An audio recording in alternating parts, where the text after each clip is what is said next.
Welcome to Building the Future. I'm your host, Kevin Horick. You can check out new episodes of the show every Tuesday and Thursday at 2 p.m. If you missed an episode or want to get more information about the show, please visit buildingthefutureshow.com.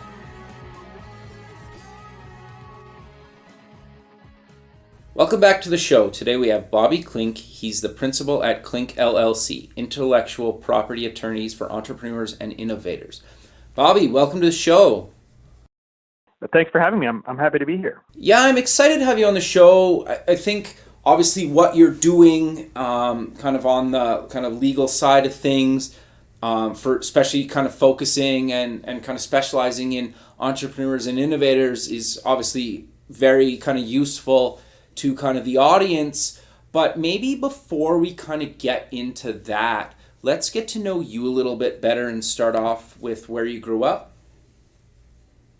Okay. I grew up in a town called McAllen, Texas, which is 5 miles from the Mexican border, all the way down at the southern tip of Texas. So, cool. That's where I was. That's where I was born and raised. Then I, went to college in Austin, Texas, the University of Texas, and then moved out. And now I'm in Washington D.C., where I've been on and off since 2003. So now I think of Washington as my home. Okay, no, very cool. So kind of walk me through your career before you decided to kind of found your own company.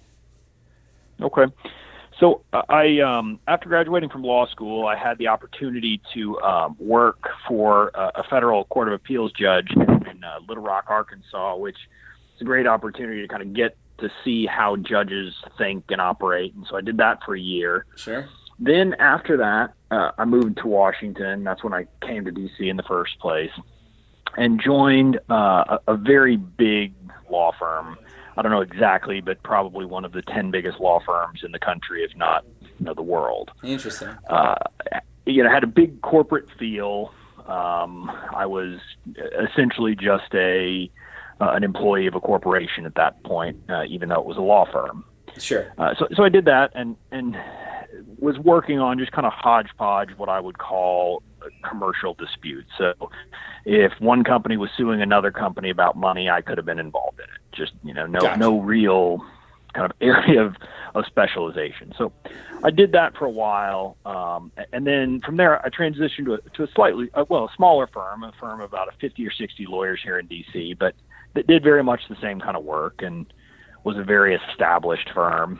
It was, actually, that was an interesting place. The attorney who really sold me on joining that firm and who was my mentor when I joined was none other than now Supreme Court Justice Neil Gorsuch, but he was a partner at that law firm at the time. So, that's cool. I got the chance. Yeah, I got the chance to work with him, and that was fantastic. And you got some good experience. But in those two roles, I kind of chafed a little bit. I didn't know what it was. I thought it was not maybe the responsibility to do certain tasks or, building certain skill sets. And I thought maybe that's what it was. So after doing that, I think between the two firms, I was there 5 or 6 years. I made what would seem like a very radical shift. But for lawyers at these bigger firms, it's not that radical. Okay. I became a federal prosecutor. I handled criminal cases, putting people away on behalf of the United States of America. Interesting. And the reasoning for that was that's a job that gives you the opportunity to get up and stand up in court on a regular basis, to try cases, to do things that you don't get to do at a lot of these bigger established firms. Okay, so I made that shift. I did that for 3 years, and then I knew I was going to come back to private practice, and I had to decide what to do then. And I had an offer to go back to the second firm I'd been at, and I thought about it, but I actually just went on to Google, and I don't even remember what I searched for, but I was basically just looking for small, upstart, entrepreneurial type of firms in Washington, D.C. Okay. And I found this firm that had 2 lawyers.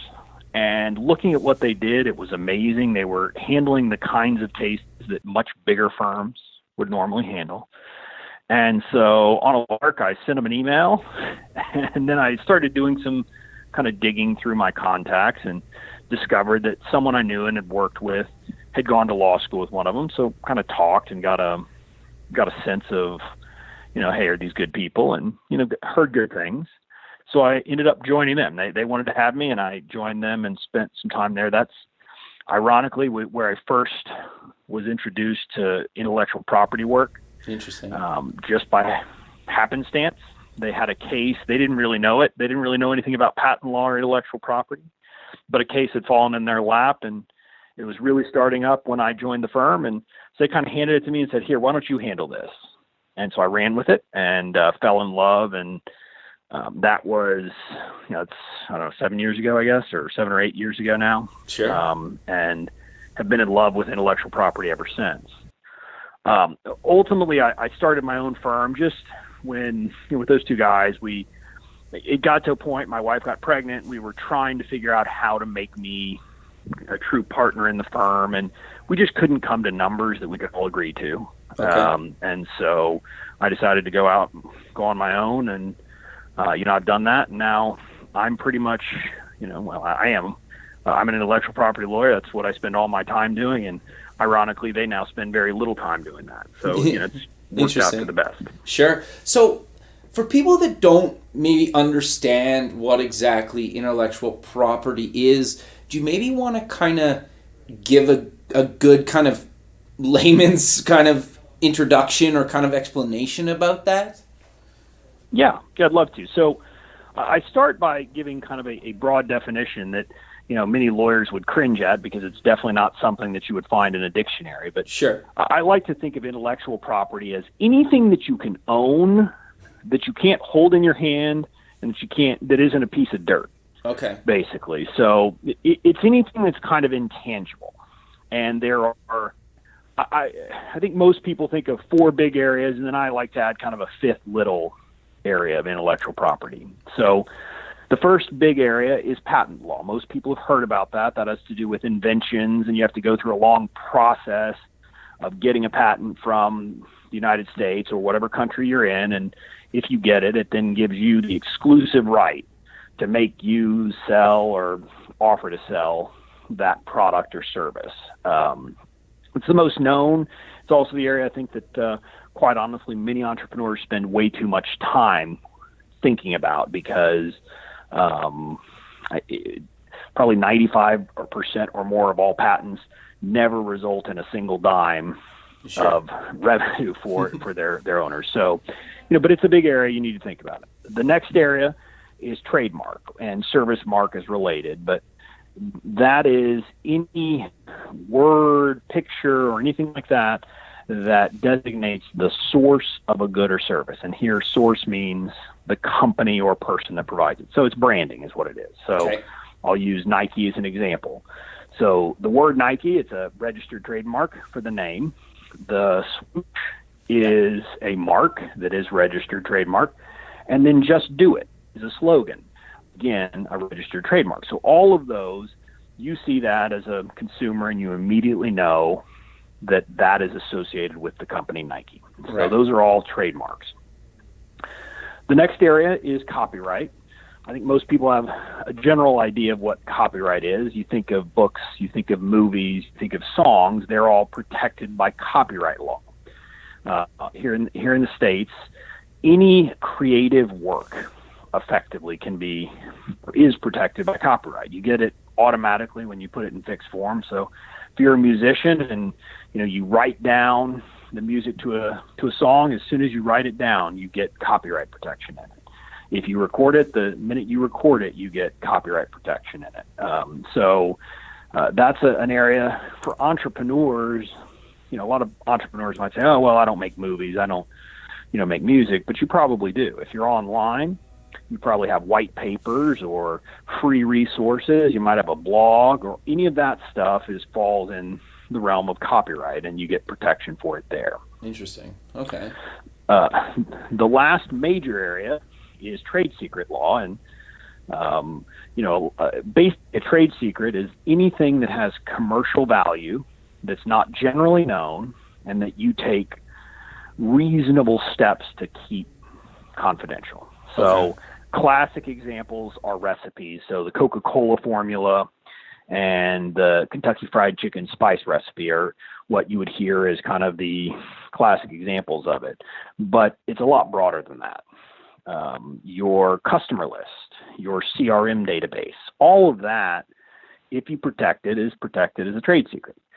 If you have a business where you have a special sauce or special way of doing something, that can be protected as a trade secret. I like to use the example of, if you're an SEO consultant and you have a special way that other people don't know about how to, get juice for a website. Well, that could be protected as a trade secret as long as you keep it confidential and don't share it with people without at least requiring them to sign a confidentiality agreement. So that is an area that actually doesn't get nearly enough attention. It's kind of the opposite of patent. Too many people don't think about trade secrets, and it's in many ways can be the most valuable protection you get. And for folks out in California, especially, where you can't have a non-compete agreement because a judge, if you have an employee with, judge is not going to enforce an agreement that you have that says they can't compete. But if you have an agreement that says they can't use any of the confidential information they learn, you can use that to stop them from at least using that against you. And there's a big case going on right now between, I don't know how it's pronounced, but I think it's Waymo, the Google self-driving car company, and Uber. There is a dispute involving an executive leaving one and allegedly taking a bunch of trade secrets with them to the other company. So that's the final big area. Then there's a smaller area that doesn't apply to most people, but it's the right to publicity. Everyone has the rights to their own publicity. So Kevin, for example, you can't use my name without me giving you permission to do so to promote your business. Sure. But quite honestly, Bobby Klinck is never going to say no to that because, why not? I'm happy to it. But, it comes up, and there was a case with, I think it was Dwayne Reed, the drugstore company. Someone took a picture of, I think it was Katherine Heigl, but it was an actress walking out with her bag of, groceries or whatever it was that she was getting at the drugstore, and put it on social media. And then the company started trying to use that to promote their brand, and that's not allowed because, they had not paid her to use her likeness. So those are the big areas of intellectual property, and just a quick rundown for people. No, I think that's good, right? And I think just because I think a lot of people are maybe scared to kind of ask, right? Because, and I would sometimes put myself in this boat, is like the legal kind of side of a business kind of scares me, right? And I feel like I know so little about it that, that you can get in the weeds so quick. And so I think it makes a lot of sense to kind of give kind of an overview. So you guys kind of specialize in this intellectual property kind of for entrepreneurs. So what kind of services or kind of areas do you guys help kind of entrepreneurs and businesses in? Well, so the way I like to think of myself is as basically an IP strategist. I help entrepreneurs come up with a plan to collect and protect their intellectual property, but also make sure they're not stepping on anyone else's toes. Gotcha. And get a plan in place. Quite honestly, with the execution, I'm going to outsource. I mean, for a lot of people, especially people on a shoestring budget, if you want to get a trademark, you don't want to pay my rates for me to file and do that. Instead, there are companies out there that'll do it for $100 plus the fee that the government's going to take. Gotcha. But my role is really to help entrepreneurs understand what their options are and come up with a plan to protect things. Earlier today, I had a consultation with someone. It's a company. They've got a software that they've been using within their business, but they want to start offering as a software as a service. So they were just calling me and saying, hey, what do we have to do to get that protected? Gotcha. And to make sure that someone can't steal it. And so that's the kind of thing I address with people. And, often, look, some people will call me with a very specific thing. Hey, I want to, talk to you about patents. Okay. But most often I get a call from someone that says, hey, I got this business situation going on. What can I do to protect it? And my role is to help them do that, But then ideally, they would then bring me in to also just kind of put together an overall plan and help them, come up with a strategy. And the way I like to think about it is, again, unless you're Apple or someone like that, you can't spend unlimited amount of money on this. Sure. So you're going to have to pick and choose where you're going to spend your resources. And so part of my role is making sure that you're going to spend your resources in the best possible way. Sure. No. So when should somebody or a small team of people actually reach out to somebody like yourself and kind of engage them? Because I've heard kind of mixed kind of thoughts on this, because it's like, for example, like I've kind of been on the design kind of creative side, and I've found developers in the past that I'm either friends with or online or something, and we've built maybe a little kind of app or game or little site or something, and it's not really a business, it's kind of more of a hobby project in the evening, and maybe one day we'll turn it into something that we can start actually charging for, or maybe we're going to charge out of the gate. But like, at what point should that kind of like hobby project kind of come to you and say, Bobby, we need help, and we need to kind of make sure that we kind of cover ourselves in case something happens? At what point do you recommend people come and reach out to somebody like yourself? Well, look, I'm going to be honest. If you're not making any revenue and you don't have a plan to make revenue at some point in the near future, you're not going to want to hire me. I mean, just because I'm going to be too expensive, and I'm not someone that a hobbyist is going to hire, or someone doing just kind of a vanity project. But what I would say is that doesn't mean you shouldn't be thinking about it, because the problem is that, quite honestly, it can be hard to unscramble eggs if you kind of mess things up at the beginning. Sure. So that's why, I offer on my website, for example, I offer lots of free resources and free information. I've got a book called The Entrepreneur's IP Planning Playbook. You can download it free at my website. Sure. It's about an 80-page book that'll, just kind of give you a sense and get you thinking about these issues, so you can do it yourself if you're at that point. And that's kind of where, that's the entry point. I say, look, think about it from the beginning, and let me give you some examples of how not thinking about it could cause a problem. Sure, so that's great. You mentioned you had a bunch of developers or people together working on it. Sure. So let's say you do that, and then one of them just leaves, right? And I don't know where he goes, but you're then not in contact with the person, or they're not in good terms. Well, here's my question: did you get them to sign something transferring the rights to you or to some company? Sure. If not, you probably don't own it.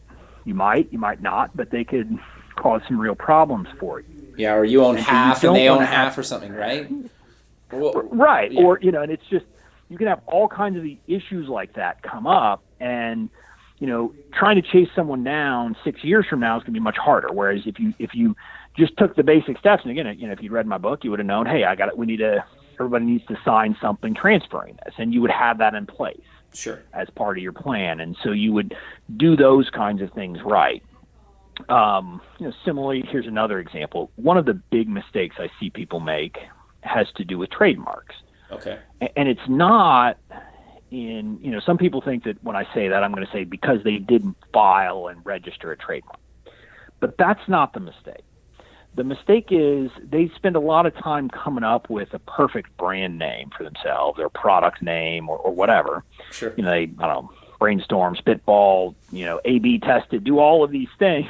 And then when they come up with one that they think is good from a, just kind of a business perspective, they stop. And they don't take the time to see if someone else already has a trademark or is already using it. Right. And the problem is, look, if you do that, and let's talk about your hobby situation. I mean, when you're doing it on nights and weekends, the trademark holder's not going to hear about you. Right. But let's say you start to change it, and you start to spend a lot of time, and you spend, 8-9 months of time and effort building this thing, building brand equity, you put money into it, you put all that. And then all of a sudden, when you're an established brand, the trademark owner hears about it. And then they're going to send you a cease and desist letter, and you're most likely going to have to stop using that name and going to be kind of lose all of that brand equity you built over that time period. So again, this is where, a couple hours, not even a couple hours, you could spend less than an hour doing the due diligence up front on your own without paying a dime, and at least feel 85% sure that you're not going to have a problem on that in the future. Sure. Or if you come up with something, you can tweak your name, change your name before you build the equity. So sure. These are the things why you just need to think about these things at the very beginning. No, I think that's really good advice, because to your point, like, sometimes these hobby projects turn into real businesses. Sometimes you both decide, like, well, I'm going to quit my job and I'm going to build this full time. Or sometimes you basically go into something saying, like, we need to raise some money, and everybody starts from day one full time, right? So I think it makes a lot of sense. And obviously, if you're starting day one full time and you're raising money or put in some money, you obviously want to get a lawyer. But it's that kind of kind of hobby project that if we try this out and if it's successful, is kind of a weird gray area that I've struggled with in the past, and I've heard other kind of people that listen to the show kind of have struggled with in the past, because it's tricky, right?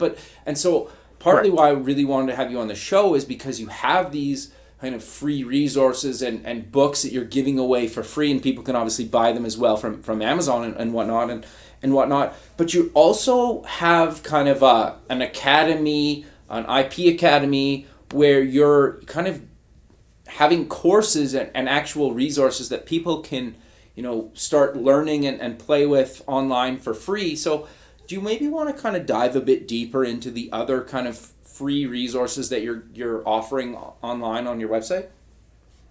Yeah, well, so you mentioned an academy, and I have that. It has that just has IP basics. So it'll just kind of, for someone, of course, someone who's listened to this show and listened to this, hopefully they have some general idea about what these different areas of IP are. But, there's a page for each one that's a lot longer and provides a lot more information about, patents and understanding patent process. And if you read that, I think you'll have a much better view of those things. There's also a section about creating an IP plan and all that process. So that'll help you with that. I've got a blog on my website where I've got all kinds of information about these things, about mistakes you might be making, why you need to be thinking about these issues, etc. I have a free email course about, the 5 biggest mistakes that entrepreneurs make online and what you need to be doing to avoid it. You can get that at my website. It's klinkllc.com/mistakes, and that'll take you there, and you can, sign up for that course.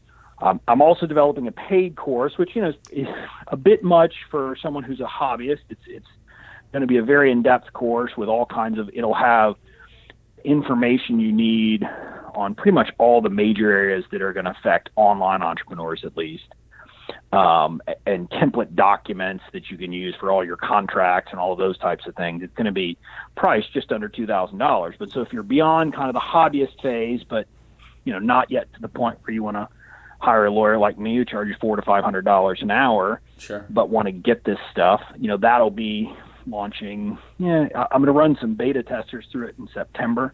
Okay. And then, it'll be launching as a kind of a paid course in October for folks to really start, diving into that as an option, kind of as a single upsell. Sure. And that course is kind of called Safeguard Your Online Genius is the name of the course. Sure. But I think that's great, right? Because you kind of have a bunch of kind of free and paid resources for people at different stages in kind of their business or startup kind of career, right? And I think that's really great for people. And then obviously they have kind of you and your firm as kind of the next level of, like, we need to have calls or get you kind of on like a retainer or however that works, right? Based on whatever their needs are. So I love that about what you're kind of offering. And I want to dive a bit deeper into kind of both the books that you've kind of written. You've kind of talked about them throughout the show, but do you maybe want to kind of talk about each one and kind of like what they offer and kind of what you cover in both? Because obviously there's some overlap, but they are quite different. Yeah, so the first book I wrote is called Patent Litigation Primer, and hopefully no one listening needs to actually read that one, because that's about the actual process of getting into a lawsuit and what's going to be involved in the lawsuit involving a patent matter. I wrote that because that for a long time was the bulk of my practice was handling those kinds of lawsuits. And I started writing it really just, I didn't intend to write a book. I intended to write a, maybe a bit more than a pamphlet, but I didn't know what I had in mind. But I was hoping to write something that I could give to clients or prospective clients just so they could understand the process a bit more and not be lost about, the process of patent litigation. The problem is that patent lawsuits are, they're complicated, and there's a lot of things to talk about and to cover. And so I kept writing, and it kept growing, and ultimately it turned into a 200-page book that is written, with in mind for, that an entrepreneur, someone in the business world could read it. And then also it's actually, I think, in many ways, most popular among lawyers who aren't in this space who want to understand it. So interesting. For a lawyer, maybe, a business lawyer who wants to be able to talk to their clients about these issues or advise them, or people who are young lawyers just starting out in, this area, and they want to understand the process, because quite honestly, law school just doesn't teach us about this process and about what a lawsuit actually looks like. So, that's where it's really ended up. I wrote that with, without too much of a plan or thinking through it strategically. And, it ended up being a very good book, I think, but, hopefully something that most people don't need. Sure. The other book I wrote is, like I mentioned, the Entrepreneur's IP Planning Playbook.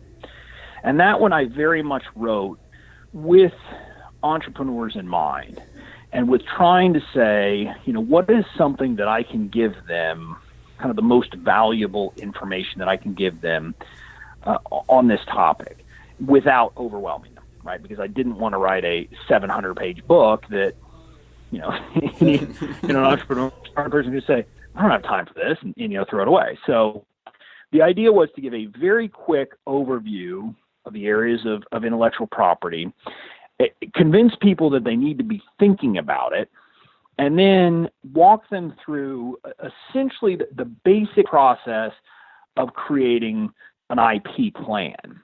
And it's one of these things where businesses and entrepreneurs create all kinds of plans for the business. They create a business plan. They probably have a marketing plan. They might have a sales plan. They have all of these plans, but very few have an IP plan. Sure. And to me, I understand it, right? Because it seems like a legal issue and something like that. But here's something that most people don't realize.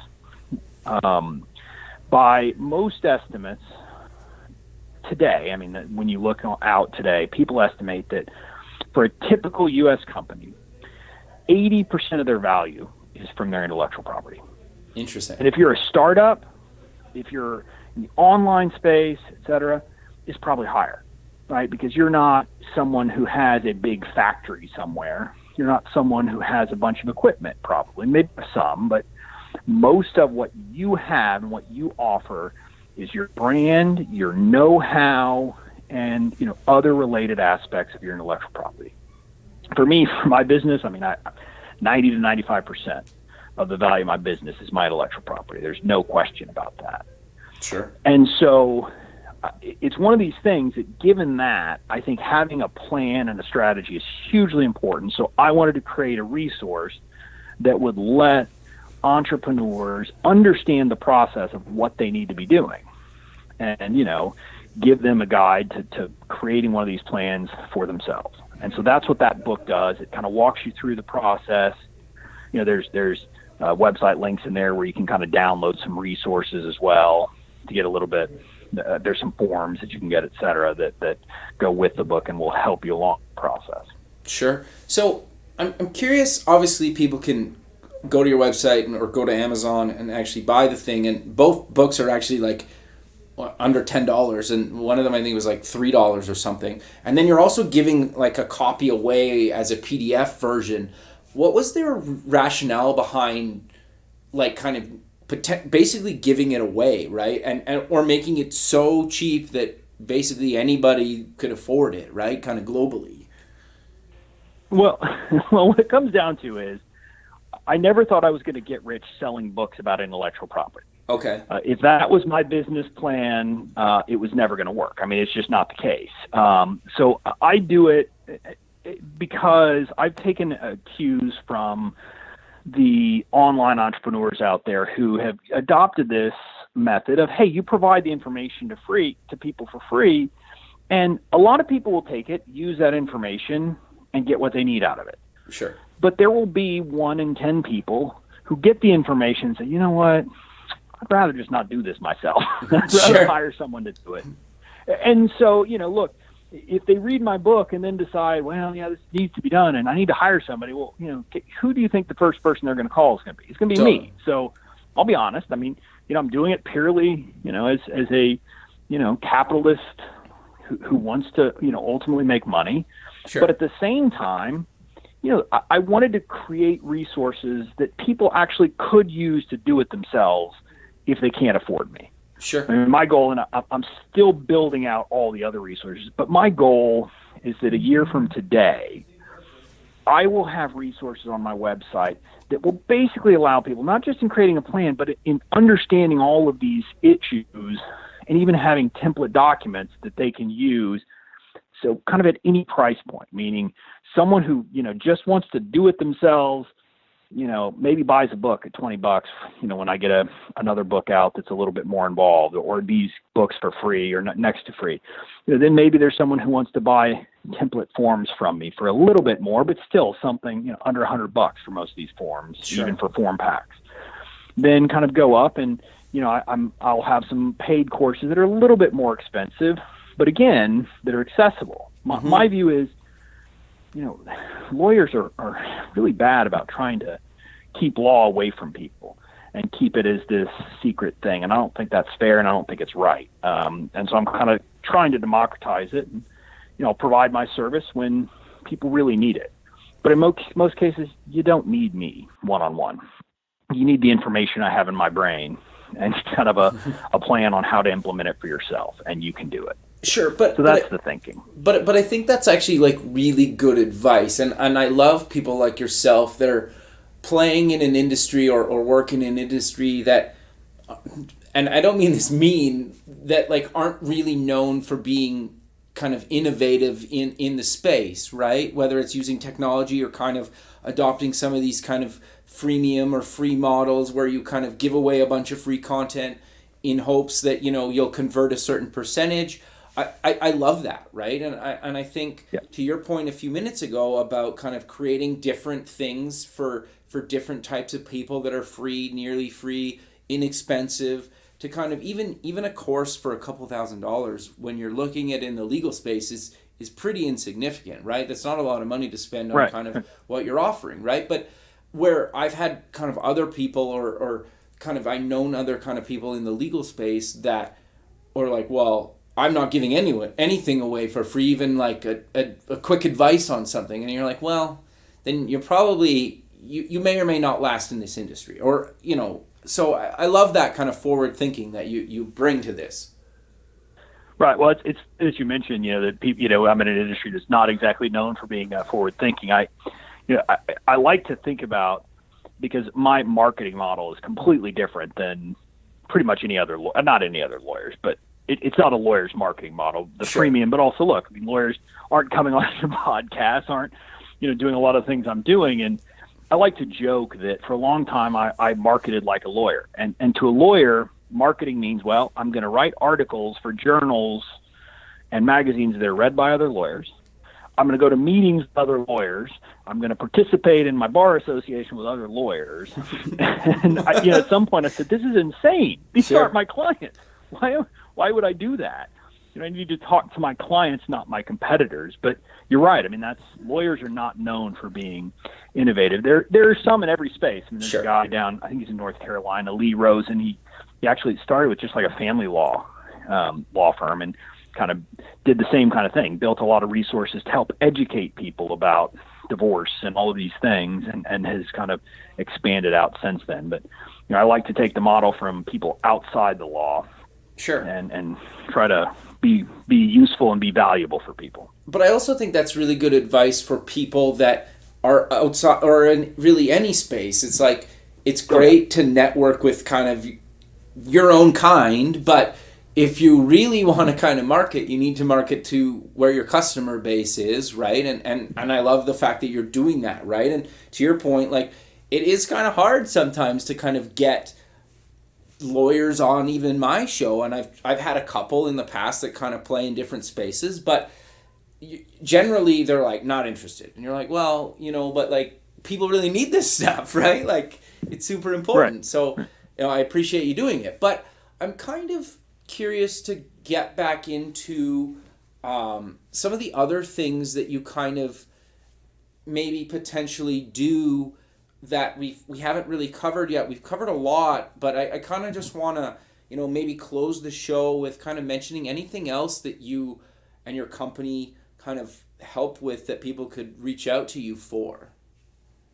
Yeah. So other than kind of the planning and strategizing, which is really, that's the first piece, right? I mean, that's and the story of my career has actually been moving earlier and earlier in the process, so I can help avoid problems before they start. But the other part of what we do and what I do is I represent people in lawsuits. I still do that.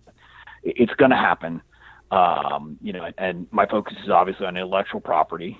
And it doesn't have to be a lawsuit. If I help people if they get a nasty gram letter, right, a cease and desist letter from someone or something along those lines, I help them work that out. And quite honestly, I'm in some ways people would say I'm not great at my job on this, in the sense that I often tell people not to pay me a lot of money. So often the best advice I can give people is, hey, if this isn't all that important to you as a business to be doing this anymore, why don't we work something out and just nip it in the bud and be done with it, so you don't have to pay a lot of money.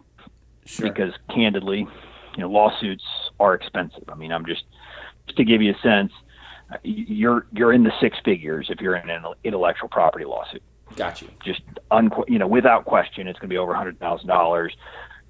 My firm, we can do it under $1 million, but a lot of the big firms in a patent case, you're going to pay, $5 million or more is what they're going to end up paying to these big law firms, on one side or the other. So, these are expensive problems. So, what I try to do is help people figure it out and say, hey, if we can just get this to go away cheaply, let's get it done. Gotcha. But sometimes it takes some saber rattling, and sometimes we do that. So that's what I do. And I represent people on both sides of those cases, plaintiffs and defendants. As plaintiffs, I will only do it if you're kind of doing good faith. In the patent space, especially, there are a lot of what are called non-practicing entities, or other people call them trolls. Yeah.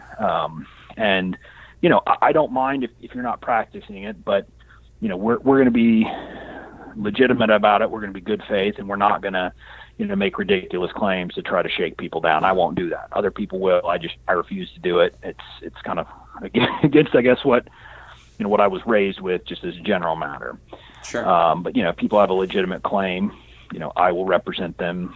If they're reasonable and want to work with me, I'm happy to do that, or to defend people if they've been accused. And either way, because I view it, I'm a business owner. I view this from a business perspective. I'm always looking for, hey, what's the best result I can get for you? And sometimes that means, telling people not to spend any money on it at all. Don't hire me.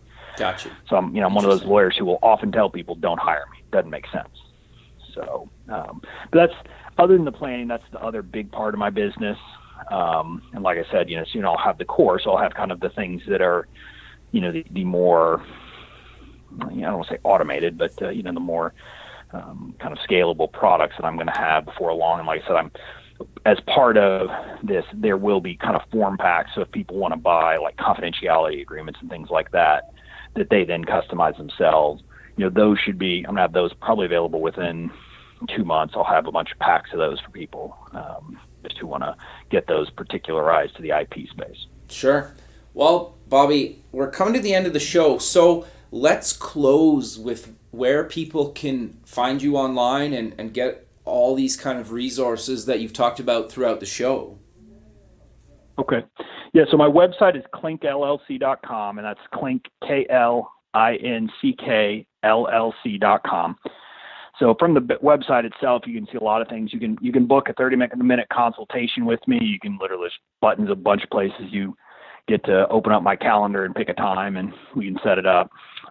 There's also the IP Academy, which has kind of the written resources and the books.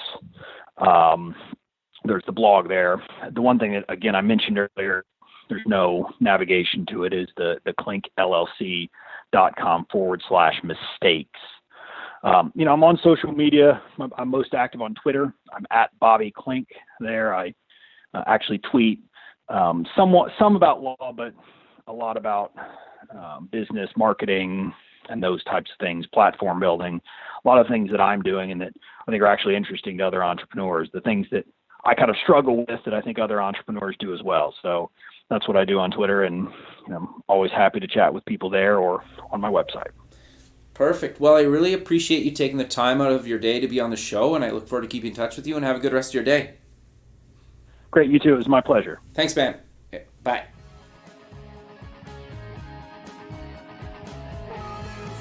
Thanks for listening. The music for the show is done by Electric Mantra. You can check them out at electricmantra.com and keep building the future.